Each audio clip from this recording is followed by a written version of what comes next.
पहले पार्ट में हमने रिफ्लेक्शन ऑफ साउंड वेव्स और इकोस के बारे में पढ़ा। दूसरे पार्ट में हमने वाइब्रेशंस की और तीसरे पार्ट में अब हम पढ़ेंगे characteristics of sound. So hello and welcome back guys to the another video of mission 90% class 10। So इस वीडियो में हम कैरेक्टरिस्टिक्स ऑफ साउंड में 3 चीज़ें पढ़ने वाले हैं। वैसे तो 6 चीज़ें हैं, लेकिन बाकी की 3 चीज़ें उन्हीं के अंदर आ जाएंगी। सो मैं इनको डिस्टिंग्विश करूंगा लाउडनेस, पिच और क्वालिटी में। तो यहाँ पर हम लिखेंगे भी। तो सबसे पहले हमारे पास है लाउडनेस, उसके बाद हमारे पास पिच आएगी, क्वालिटी होती है एक तीसरी चीज़ है हमारे पास जो हम पढ़ने वाले हैं। और जरूरी नहीं है कि क्वालिटी ही आपको दे रखी हो, अलग अलग नाम होते हैं जो एग्जाम में कुछ भी पूछ सकते हैं। तो पिच और क्वालिटी के जो अलग अलग नाम हैं वो हैं श्रिलनेस और टिम्बर। जी हाँ, पिच के साथ आपको श्रिलनेस ही नाम याद रखना है। जरूरी नहीं कि एग्जाम में पिच दे रखा हो, आपसे श्रिलनेस के बारे में पूछ सकते हैं। तो आपको पता होना चाहिए कि श्रिलनेस का मतलब पिच है और टिम्बर का मतलब क्वालिटी है। होती क्या है ये चीज़ें हम आगे वीडियो में पढ़ेंगे ही। तो उसको करने से पहले मैं आपको ये बता दूं कि लाउडनेस के साथ हम एक और टॉपिक पढ़ेंगे जिसका नाम है इंटेंसिटी। अब देखो, शुरू में अगर आप समझ लो कि हमने पढ़ना क्या क्या है, आपको एक ऑर्डर पता चल जाएगा कैसे पढ़ना है, ठीक है। तो आपको मज़ा भी आएगा पढ़ने में, एक सिस्टमेटिक लगेगा। एक्स्ट्रा पढ़ रहे हो ऐसा आपको नहीं फील होगा। इन शॉर्ट बोर नहीं होगे आप, ठीक है। Back to the topic. Pitch के साथ आप पढ़ने वाले हो फ्रीक्वेंसी। अब ये कैसे रिलेट करती हैं, क्यों हम पढ़ रहे हैं, आपको जब हम टॉपिक करेंगे सब समझ में आ जाएगा, ठीक है। और अब क्वालिटी है जिसका एक नाम है टिम्बर, ठीक है। उसके साथ हम पढ़ने वाले हैं वेव फॉर्म। इनके बारे में देखो, ये जो 3 चीज़ें हैं इनके बारे में आपको इतना डिटेल में तो नहीं पढ़ना, लेकिन ये 3 चीज़ें इनके साथ रिलेट करेंगी। कैसे करेंगी, चलो शुरू करते हैं। वीडियो शुरू होने से पहले यहाँ फॉलो कर लेना और नोट्स की टेंशन मत लो, वीडियो के बीच में मैं आपको बता दूंगा कि कैसे मिलेंगे।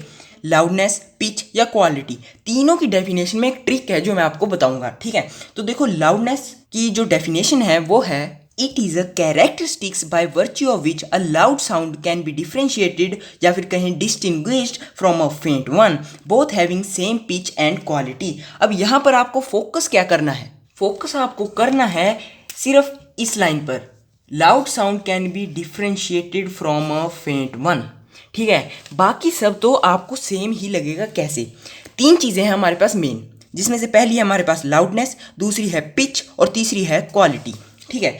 अगर एक को हम डिफाइन कर रहे हैं, मान लो हम लाउडनेस को डिफाइन कर रहे हैं, तो हमारे पास पिच और क्वालिटी सेम होगी। अगर हम पिच को डिफाइन करेंगे तो लाउडनेस और क्वालिटी सेम हो जाएगी। अगर हम क्वालिटी को डिफाइन करेंगे या फिर इसकी डेफिनेशन लिखेंगे टिम्बर की, तो अब हमारे पास लाउडनेस और पिच दोनों सेम होंगी। एक को डिफाइन करेंगे और बाकी 2 सेम रखेंगे, तब हमारे पास डेफिनेशन बन जाएगी। तो यहाँ पर हम क्या देख रहे हैं, यहाँ पर आप अगर ध्यान से देखो तो यहाँ पर लिखा हुआ है both having same pitch and quality. 2 sound है हमारे पास, एक है लाउड साउंड और एक है फेंट वन, यानी कि एक लाउड साउंड है, एक हमारे पास कम साउंड है, ठीक है। तो इन दोनों को डिफ्रेंशिएट करने के लिए जो हम यूज़ करते हैं फिनोमिना, उसको हम कहेंगे लाउडनेस। अब आप कहोगे इस डेफिनेशन को तो हम याद कर लेंगे जो आपने अंडरलाइन किया, ऊपर का क्या। तो देखो यार, लाउडनेस लिख लो, पिच लिखोगे या क्वालिटी लिख लो, कुछ भी लिख लो, ये जो लाइन है it is a characteristic by virtue of which uh, ठीक है, यहाँ तक सभी में सेम होगा।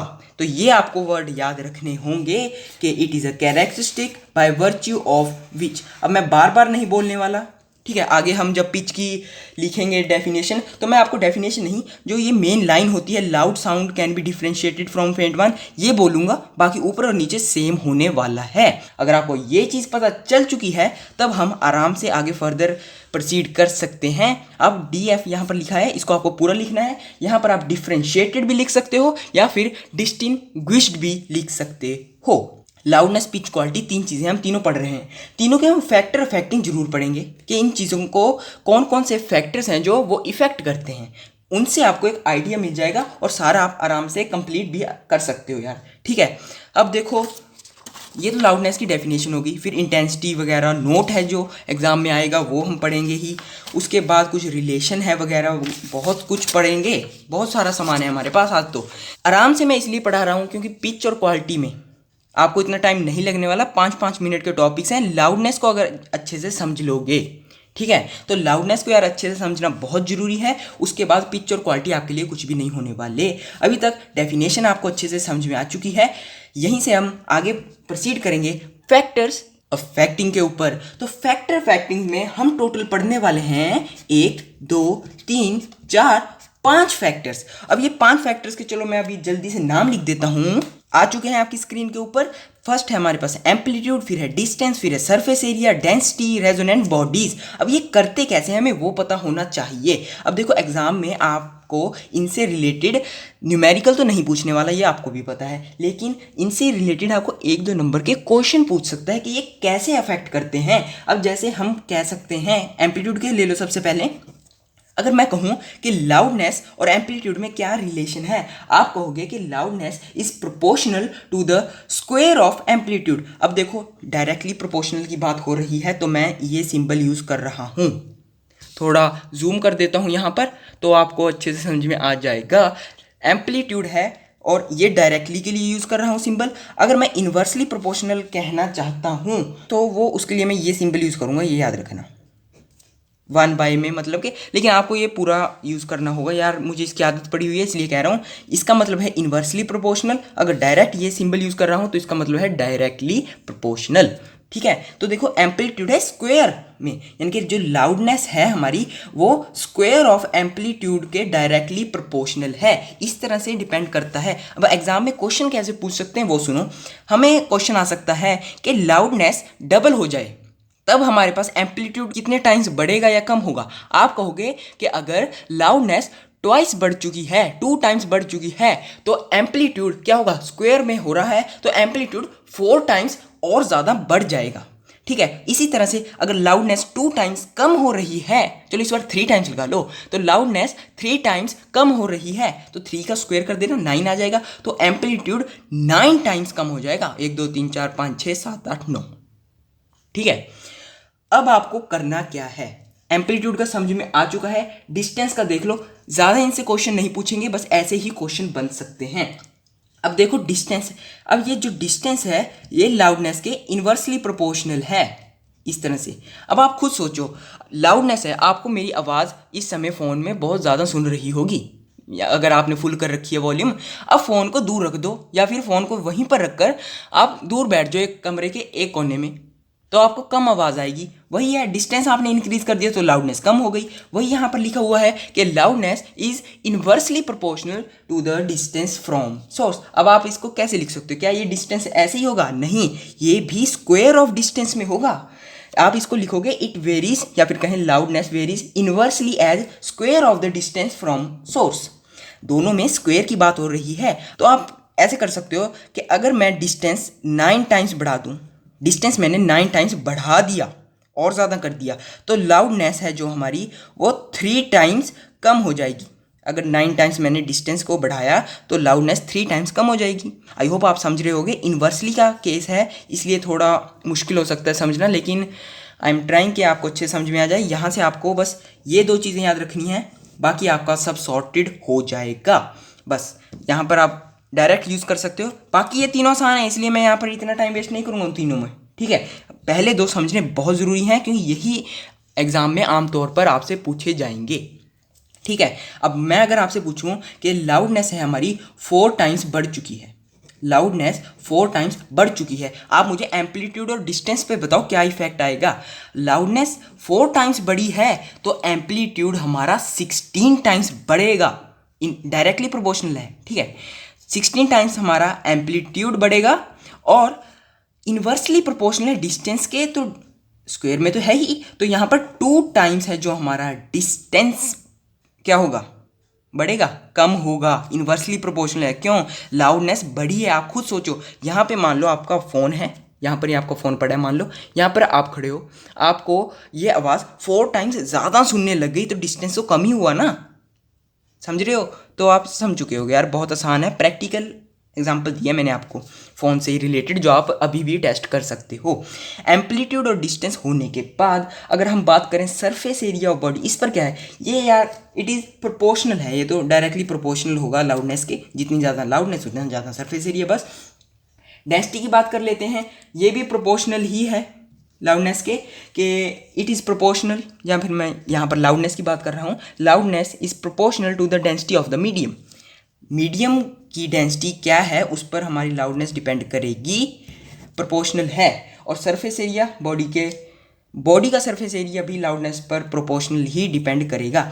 आखिरी में बात करेंगे हम रेजोनेंट बॉडीज़ की। अब रेजोनेंट बॉडीज़ का क्या, सेकंड पार्ट में आप पढ़ के आए हो वाइब्रेशन वगैरह में, यहाँ पर आप देख सकते हो। हमने ये फर्स्ट नहीं सेकंड वीडियो में डिस्कस किया था, लेकिन ये आपको तभी समझाएगा अगर फर्स्ट ध्यान से देखा हो। तो रेजोनेंट वाइब्रेशन हमने पढ़ा था, रेजोनेंट बॉडीज़ के बारे में भी हमने पढ़ा था एग्जाम्पल्स में रेजोनेंस की। कैसे करता है डिपेंड, देखो इट डिपेंड्स, लाउडनेस कैसे, प्रेजेंस पर डिपेंड करती है। अगर हमारे पास प्रेजेंस पर, यहाँ पर मैं लिख देता हूँ पहले फिर समझाता हूँ आपको। देखो अगर रेजोनेंट बॉडीज़ हैं तो लाउडनेस हमें ऑब्वियस सी बात है ज़्यादा सुनेगी, या फिर हम कह सकते हैं it depends on the presence of the resonant bodies. अगर रेजोनेंट बॉडीज हैं तो लाउडनेस पर इम्पैक्ट आएगा यार, अगर नहीं है तो क्या ही आएगा, वही बात होगी, प्रेजेंस पर डिपेंड करेगी। बस यहाँ पर आपको ये 5 चीज़ें समझ में आ चुकी होंगी। अब इंटेंसिटी का फंडा समझना है हमारे पास कि इंटेंसिटी क्या है, क्यों है। सबसे पहले क्या करेंगे, इंटेंसिटी की हम डेफिनेशन लिख लेंगे, क्योंकि डेफिनेशन से ही तो हमें समझ में आएगा। तो देखो इंटेंसिटी की डेफिनेशन क्या है, it is the amount of sound energy passing per second normally through a unit area. Unit area है हमारे पास, और 1 सेकंड के अंदर कितनी साउंड एनर्जी पास होगी उसको हम इंटेंसिटी बोलेंगे। ठीक है, अब जल्दी से नोट पर आ जाते हैं, बहुत सारा सिलेबस है यार, और वीडियो का टाइम पता है आपको 30 मिनट्स ही है। अभी तक हमने सिर्फ लाउडनेस ही चल रहा है। मैं ये मान के चलूँगा कि अगर हम 20 से 25 मिनट में भी अगर लाउडनेस करें तो बाकी के टाइम में हम पिच और क्वालिटी आराम से कंप्लीट कर देंगे। ठीक है, उसकी टेंशन मत लो। तो देखो नोट हमारे पास क्या है, जल्दी से लिख लेते हैं। अब देखो यार, जितने भी नोट्स आगे आने वाले हैं 1-2 को छोड़कर बाकी सभी नोट्स में आपको नेचर के बारे में पता चलेगा। तो लाउडनेस का नेचर तो है सब्जेक्टिव, और इंटेंसिटी का हमारे पास जो नेचर है वो है ऑब्जेक्टिव। ठीक है, अब ये क्यों है मैं आपको बताता हूँ यार। देखो लाउडनेस हमारे पास क्या है, सब्जेक्टिव नेचर है इसका। क्यों है, क्योंकि ये जो हमारी लाउडनेस है ये लिसनर के ऊपर डिपेंड करती है। हम कह सकते हैं कि इट डिपेंड्स ऑन लिसनर। तो लाउडनेस हमारी वो लिसनर पर डिपेंड करती है यार, क्योंकि देखो अगर हम कितना लाउड बोलेंगे वो हमें कैसे पता चलेगा, जो बोलने वाले को भी पता चलेगा ना कि वो ज़्यादा ज़ोर से बोल रहा है या कम से बोल रहा है। ठीक है, वहीं से हम कह सकते हैं कि लाउडनेस का जो नेचर है वो सब्जेक्टिव नेचर है यार। लेकिन इंटेंसिटी का अगर बात करें, वाइल हमारे पास जो इंटेंसिटी है, वाइल इंटेंसिटी हमारे पास ऑब्जेक्टिव नेचर शो कर रही है। अब ये क्यों, क्योंकि ये एक मेजरेबल क्वांटिटी है। हम यहाँ पर लिख सकते हैं बिकॉज, ठीक है आपको पूरा लिखना है यहाँ पर, ठीक है, बिकॉज इट्स कौन सी क्वांटिटी, मेजरेबल क्वांटिटी। अब इस इंटेंसिटी को हम मेजर कर कैसे सकते हैं, अब वो हम पढ़ेंगे रिलेशन में लाउडनेस और इंटेंसिटी के।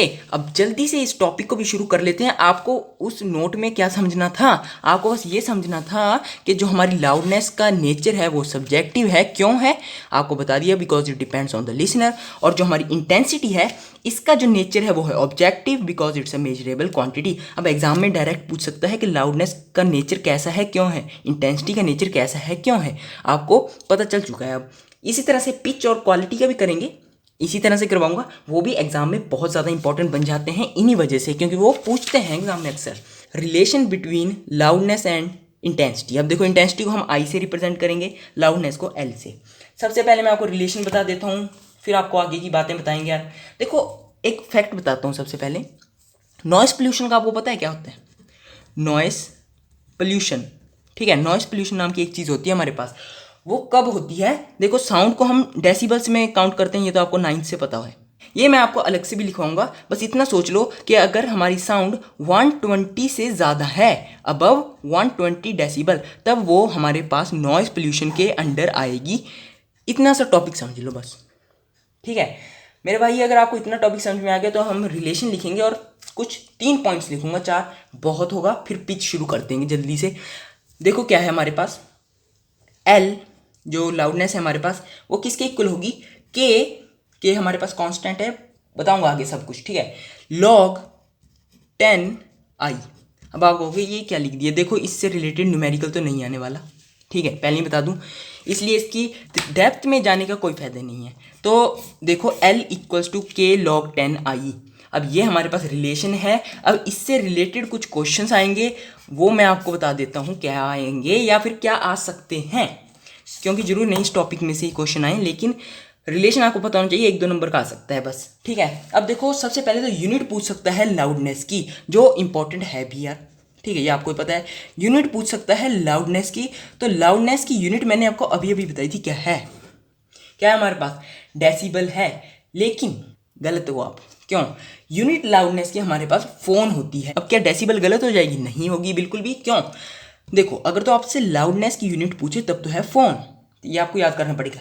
लेकिन अगर आपके पास लेवल ऑफ साउंड, साउंड का लेवल क्या है वो अगर आपसे पूछ ले, लेवल ऑफ साउंड की यूनिट, या फिर कहें level of sound is expressed in decibel, या फिर इसके स्पेलिंग आप लिख सकते हो DECIBEL। अब ये यार बहुत इंपॉर्टेंट है, 90% बच्चों को ये चीज़ नहीं पता कि लाउडनेस और साउंड में डिफरेंस क्या है, इनकी यूनिट में डिफरेंस क्या है, इसलिए मैंने आपको ये बताया क्योंकि ये बहुत इंपॉर्टेंट है यार, बच्चों को नहीं पता, मैं पहले कह रहा हूँ यार, पूछ के देखो जो अभी भी पास होके हटे हैं जो, या फिर वो पुराने बैच वालों से नहीं पता होगा यार, ज़्यादातर बच्चों को, सभी को नहीं कह रहे, ज़्यादातर, क्यों, यूनिट है लाउडनेस की फोन, लेकिन लेवल ऑफ साउंड को डेसिबल में हम एक्सप्रेस करते हैं, बस ये 2 पॉइंट याद कर लो। नॉइस पोल्यूशन का पता चल चुका है आपको, 120 डेसिबल से ज़्यादा हो अगर साउंड तो क्या होता है हमारे पास, नॉइस पोल्यूशन। और रिलेशन आपको पता है L is equal to K log 10 I, जिसमें L हमारे पास लाउडनेस है, I हमारे पास इंटेंसिटी है, log 10 तो मैथमेटिकली है हमारे पास,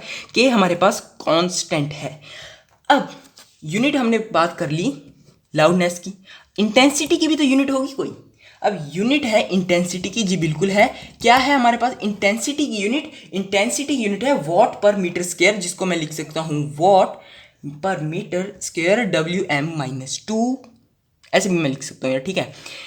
अब देखो स्क्वायर इनवर्स हमने लिख दिया, वॉट पर मीटर स्क्वायर इनवर्स, तो ये हमारे पास यूनिट है, ये आपको याद करनी पड़ेंगी यार। ये कुछ ऐसी चीज़ें हैं जिनको आपको डायरेक्ट याद करना है, ये समझाने वाली चीज़ें नहीं है, ये याद करने वाली चीज़ें हैं डायरेक्ट, ठीक है। इनसे रिलेटेड क्वेश्चन आएंगे तो डायरेक्ट आएंगे, क्योंकि अभी आप डीप में मत जाओ इसके, अगर आप आगे लोगे फिजिक्स, ठीक है, कंटिन्यू करोगे, परस्यू करोगे +1 +2 वगैरह में, तब आपके पास इनकी डेप्थ आएगी, अभी नहीं करना, जितना लिखवाया है उतना समझ लो, बहुत है। अब देखो एक और चीज़, जितनी ज़्यादा साउंड वेव में एनर्जी होगी, ये इंक्रीज के लिए है, ठीक है, उतनी ज़्यादा साउंड की इंटेंसिटी होगी। ये एक पॉइंट है जो आप अपने नोट्स में अभी के अभी लिख लो, बहुत इंपॉर्टेंट बात है यार, ये बहुत इंपॉर्टेंट चीज़ बता दी मैंने अब आपको। अब एक और चीज़ लिखाऊंगा यार, एक डेसिबल के बारे में आपको नहीं पता, ठीक है। अब डेसिबल के आपको, अगर मैं आपसे डेसिबल के बारे में पूछूं तो आप कहोगे क्या ये लेवल ऑफ साउंड को एक्सप्रेस करते हैं हम डेसिबल में, लेकिन डेसिबल अगर आपसे इसकी कोई डेफिनेशन पूछ ले तब आप क्या कहोगे, आप कह सकते हो कि 1 decibel is the increase in the level of loudness when intensity of sound increases by 26%। अब 26% बहुत इंपॉर्टेंट है, इसमें याद रखना, बच्चों को नहीं पता होती यार चीज़ें ऐसी, ठीक है। बच्चे क्या करते हैं, मुश्किल चीज़ें याद कर लेंगे या बहुत आसान चीज़ें कर लेंगे, ये बीच वाली चीज़ें छोड़ देते हैं यार, और यही बीच वाली चीज़ें कई बार एग्जाम में पूछ ली जाती हैं, इसलिए मैं आपको बता रहा हूँ बस। अब हम प्रोसीड कर सकते हैं पिच पर, लेकिन आपकी बुक में एक नोट दे रखा है, चलो मैं दिखाई देता हूँ नोट से।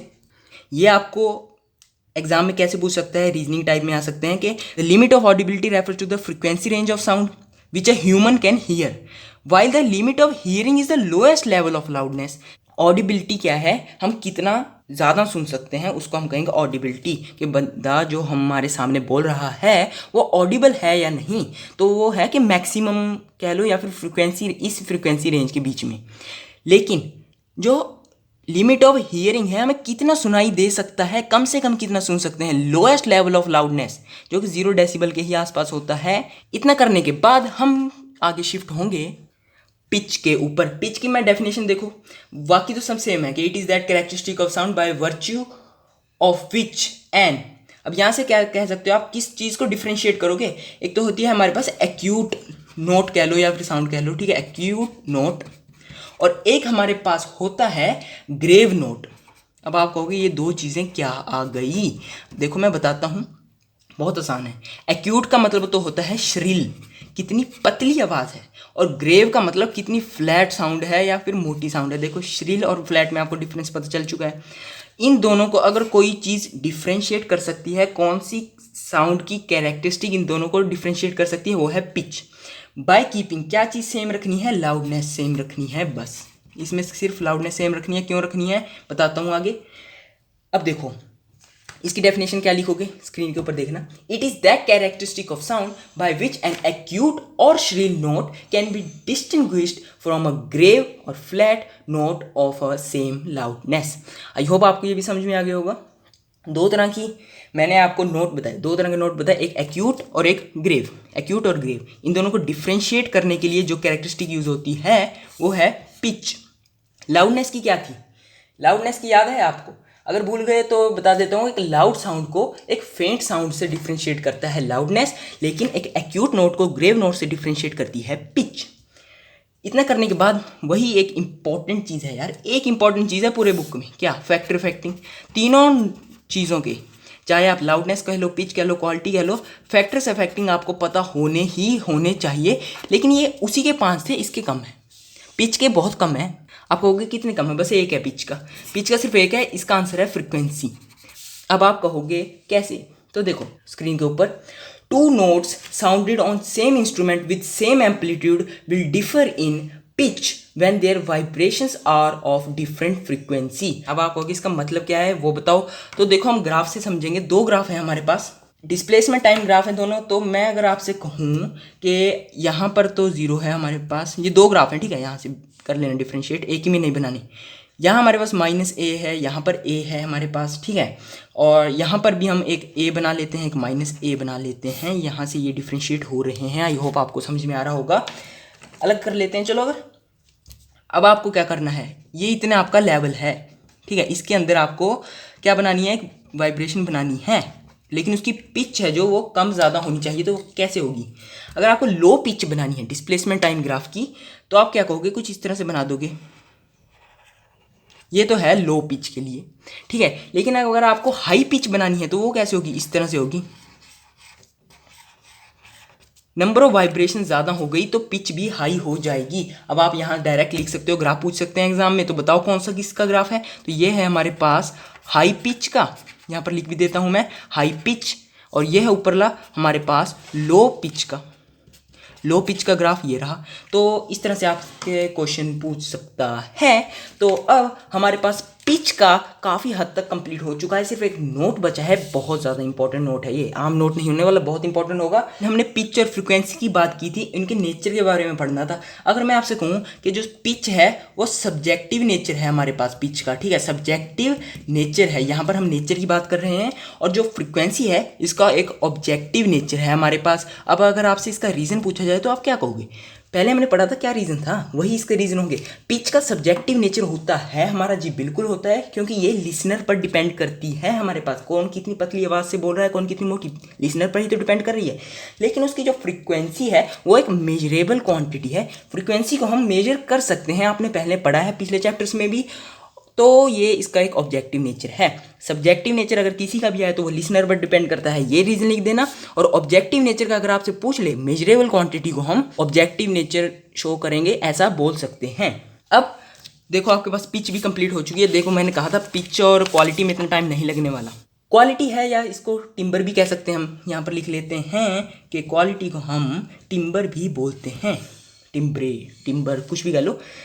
अब देखो ध्यान से क्या है, पहले तो आपको वही लाइन लिखनी है कि it is a characteristic which distinguishes, किन्हीं भी दो साउंड्स को डिफ्रेंशिएट करे ऑफ सेम लाउडनेस। अब देखो यार, आवाज़ की लाउडनेस है हमारे पास सेम, और साथ में मैंने क्या बताया था कि एक चीज़ होगी जिसको डिफाइन करेंगे, बाकी दो चीज़ें हम सेम रखेंगे, तो पिच भी तो सेम होगी ना। तो ये दो चीज़ें हैं, तो सेम लाउडनेस है, सेम पिच है।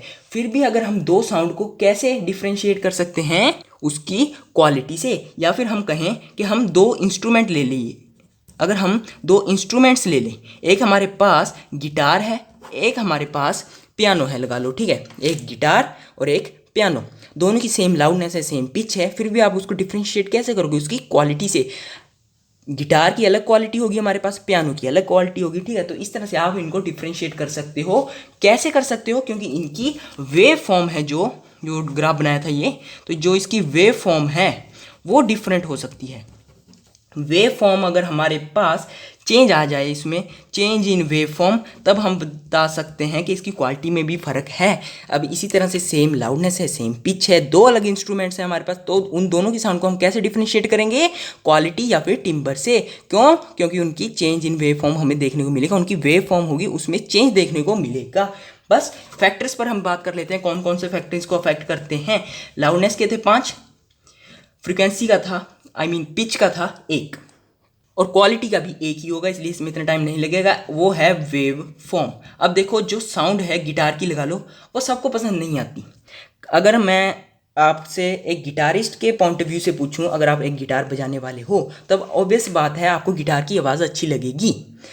लेकिन जिनको गिटार पसंद नहीं है, कहीं पियानो वाली आर्मी है हमारे पास, उनको गिटार बिल्कुल पसंद नहीं है, ठीक है, तो वो क्या कहेंगे? ये तो बकवास है यार, ये तो नॉइस है हमारे लिए, ठीक है। वही बात है, वही चीज़ इसको डिफ्रेंशिएट करती है क्वालिटी ऑफ साउंड को, म्यूज़िक और नॉइस की। और ये दोनों देखो ऐसे हम डिफ्रेंशिएट नहीं कर सकते, इन दोनों को डिपेंड करता है पर्सन टू पर्सन। किसी की नॉइस, किसी के लिए म्यूजिक हो सकता है। जनरेशन गैप देख सकते हो, अगर आपको एक गाना ज़्यादा अच्छा लगता है या फिर आपको एक गाना पसंद है, वो जरूरी नहीं आपकी फैमिली को भी अच्छा लगे, ठीक है। आपकी मम्मी को क्या पता वो गाना अच्छा ना लगे, उनके लिए वो नॉइस हो जाएगी। लेकिन जो गाना आपकी मम्मी को पसंद है और क्लैश हो रहा है दोनों में, ठीक है, तो वो उनके लिए म्यूज़िक हो जाएगा। क्या पता वो आपको पसंद ना हो, तो वो आपके लिए एक तरह की नॉइस हो जाएगी। इस तरह से वो पर्सन टू पर्सन डिपेंड करता है हमारे पास। और इसीलिए हम कह सकते हैं कि देयर इज़ नो सब्जेक्टिव और ऑब्जेक्टिव नेचर ऑफ क्वालिटी और वेव फॉर्म, ठीक है। इसीलिए इनका सब्जेक्टिव और ऑब्जेक्टिव नेचर नहीं होता, ये याद रखना। अब म्यूज़िक और नॉइस में क्या डिफरेंस है, इसके बाद आपको एक कूपन कोड और रेफरल सिस्टम का समझाकर वीडियो को बंद करेंगे। उससे पहले मैं आपको बता दूं कि जिन्हों को नोट्स चाहिए इनके अच्छे वेल ऑर्गेनाइज्ड, ठीक है, ये तो बस गंद मचा रखा है, ठीक है, ये समझाने के लिए नोट्स आप खुद बना रहे होगे। अगर नहीं बना रहे या फिर एग्जाम करीब आ चुके हैं, आपको मार्क्स बूस्टर चाहिए ही चाहिए, तब आप ये ऐड देख लो एक। Congratulations! Thank you. अब तू भी 10th में हो गया, वो भी ICSE बोर्ड। हाँ यार, सुना मैंने 9th की साइंस में 99। वाह, मेरे भी इतने ही थे, बट 10th में। मगर तू तो इतना नहीं पढ़ता था। तीनों में मिलाकर है क्या? ट्यूशन पे हर महीने 400 दिए अलग, सिर्फ 33 ही आए हर सब्जेक्ट। सभी सब्जेक्ट्स में? नहीं यार, बाकियों में तो कर लेते हैं, लेकिन फिलोजी, बियोलॉजी और केमिस्ट्री में दिक्कत है। तेरा मतलब फिजिक्स, बायोलॉजी और केमिस्ट्री में? 10th में फेल नहीं होना चाहता। तेरे तो अच्छे आए थे, बता दे कैसे? भाई मैंने तो मिशन 90 क्लास 10th के नोट्स वाला PDF अनलॉक किया था। क्या मतलब? अरे इस वीडियो की डिस्क्रिप्शन और कमेंट बॉक्स में गूगल फॉर्म का लिंक पिन किया हुआ है, उसे भरो, नोट्स लो, ऊपर से तेरे हर महीने ट्यूशन की हाफ प्राइस मतलब सिर्फ 200 रुपीज में पे करो इस UPI ID पे और अपनी email ID पे। 1-2 चैप्टर नहीं, पूरे सब्जेक्ट के नोट्स पाओ और न ही किसी ट्यूशन की जरूरत। सिंपल। सच में? और इतना कम पड़े तो ये सुनो, अभी नोट्स अनलॉक करने पे टेलीग्राम पे उनका ऑफिशियल 24/7 सपोर्ट फ्री, और इन नोट्स के बेनिफिट स्क्रीन पे देख ले, जो इन नोट्स को बाकियों से डिफरेंट बनाते हैं। Thank you Sanjana. Thank you छोड़, अभी मैंने तुझे ये बताया। तो कूपन कोड के सेक्शन में मेरी UPI ID डाल, मुझे भी 20 रुपए मिलेंगे। वाह यार, मतलब जितने रेफर उतनी कमाई भी। और क्या, फ्री में थोड़ी बताऊंगी तुझे। सही है यार, अभी लेता हूँ नोट्स, और 2 फेलियर तो मेरे पास भी है। कौन? यश, साहिल और आशीष। 40 रुपए तो इनके बन जाएंगे मेरे, और अभी और भी है। हाँ, बता दे उनको भी। सो आई होप आपने वो ऐड देख ली होगी। तो अब आपके पास नॉइस और म्यूज़िक का एक डिफरेंस है। तो देखो, म्यूज़िक है एक रेगुलर, स्मूथ और प्लीजेंट टू ईयर्स। जरूरी नहीं जो आपको अच्छा लग रहा है वो दूसरे को भी लगे, इसलिए म्यूज़िक सबके लिए अलग हो सकता है, लेकिन उसकी कैरेक्टरिस्टिक क्या है, वो it is pleasant two years, वो कानों को अच्छा लगना चाहिए। और उसी तरह उसका ऑपोजिट नॉइस में आ जाएगा अनप्लेजेंट टू ईयर्स। वही बात है, it is produce by the vibrations which are periodic, एक प्रॉपर साउंड में होती हैं। नॉइस ऐसी हो सकती हैं, इरेगुलर भी हो सकती हैं, ठीक है। और फिर थर्ड पॉइंट है हमारे पास कि म्यूज़िक एक तरह से साउंड होती है, वो प्लेजेंट साउंड होती है, आराम से चलती है, उसमें एकदम से चेंज नहीं आ सकता, ठीक है। लेकिन नॉइस है वो कम ज़्यादा एकदम हो जाती है, इसलिए वो नॉइस होती है। और ऑब्वियस सी बात है, सब पड़ी हुई चीज़ें होंगी। जो म्यूज़िक का साउंड लेवल होता है वो 30 डेसिबल से कम और 10 डेसिबल से ज़्यादा, या फिर कहें 10 डेसिबल टू 30 डेसिबल होता है। और नॉइस क्या है, पोल्यूशन के बारे में पढ़ा तो होता है, नॉइस पोल्यूशन 120 डेसिबल से ज़्यादा। वेव फॉर्म रेगुलर होगी म्यूजिक की, वेव फॉर्म इरेगुलर होगी नॉइस की। एग्जाम्पल आपको दे ही रखी है, इनको पढ़ लेना। इसी के साथ ये चैप्टर यहीं पर ख़त्म होगा। कूपन कोड और रेफरल सिस्टम का सुन के जाना यार, इसके बिना पछताओगे। तो देखो, एक कूपन कोड बता देता हूँ मैं आपको इसी वीडियो में। देखो, जब आप गूगल फॉर्म भर रहे होते हो तब आपको कूपन कोड का पूछता है, वहाँ पर आप क्या है, अगर आपने ऐड देख ली तो आपको पता है वहाँ पर क्या भरना है, ठीक है। 20 रुपीज़ मिल जाते हैं जिसकी आप UPI ID भरते हो उस बंदे को, उस UPI ID पर। लेकिन आपके पास कोई फ्रेंड नहीं है, ठीक है, आपके पास कोई फ्रेंड नहीं है या फिर कोई खरीदने वाला नहीं है, लेकिन आपको डिस्काउंट चाहिए फिर भी, तो मैं आपको एक बड़ा डिस्काउंट बता सकता हूँ कैसे मिल सकता है आपको। यहाँ पर आपको लिखना है mission_90_10। ये क्लास 10 के लिए है ना, तो इसलिए ये है हमारे पास एक कूपन कोड। इसको यूज़ करोगे अगर आप, तो आपको जो 20 रुपीज़ का ऑफ मिल रहा था उसकी जगह आपको 30 रुपीज़ का मिल जाएगा। बस इतना ज़्यादा नहीं है यार, ठीक है, बजट के हिसाब से चलना पड़ता है। तो कितने का मिला आपको? 30 रुपीज़ का ऑफ मिल चुका है डायरेक्ट। रेफरल सिस्टम यूज़ कर रहे हो तो इस वीडियो से जो आएंगे कि वो कूपन कोड के आगे एक और अंडरस्कोर लगाकर अगर अपनी UPI ID लिखोगे आप तो आपको 30 रुपीज़ मिल जाएंगे रेफरल सिस्टम में। ये आपके लिए एक्सक्लूसिव चीज़ थी, समझाई, ठीक है। अगर नहीं समझा रही तो सीधा पेमेंट करो, नोट्स लो, बहुत हेल्पफुल है। अदरवाइज़ अगर आप खुद नोट्स बना रहे हो तो उससे बेटर कुछ नहीं। तो मिलते हैं आपसे अब अगली वीडियो में। करंट इलेक्ट्रिसिटी की साउंड का चैप्टर हो चुका है finish. Thanks for watching, thank you.